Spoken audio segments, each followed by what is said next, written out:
So we are here on another fire alarm install. I gotta wire this panel up, power it up, make sure there's no grounds and shorts on the cables. Electricians did all the wiring, so I gotta verify all the wiring is good, making sure the power is good. But they gotta redo this, but everything else seems okay. So let's take a walk. We got full station smoke, another smoke over here. We have this horn strobe.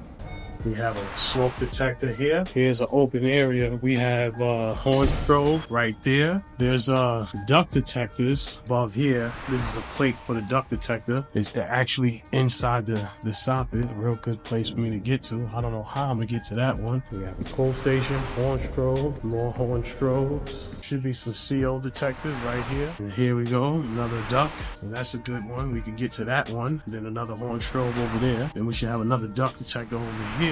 And you can see the sampling tube. If you can see that, you zoom in. You see where the holes are? So when the air flows, when the air goes up, the air will, or any dust particles, if there's any dust or smoke, it will go into the hole of that sampling tube, and then it will travel back to the duct detector, into that sensing chamber. Smoke will get filled up inside that sensing chamber right there in the middle. Enough smoke, debris, dust gets up in there. That's what sets the alarm off, and that will shut the fan down. So you don't circulate any smoke around the building. That's the reason why you shut the fans down. Smoke detector.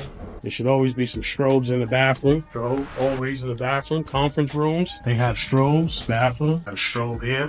We should have another CO detector, which is right here. So this is pretty much the layout of the whole floor. Maybe offices, not sure what this building's gonna be, maybe offices. We have another pull station over there.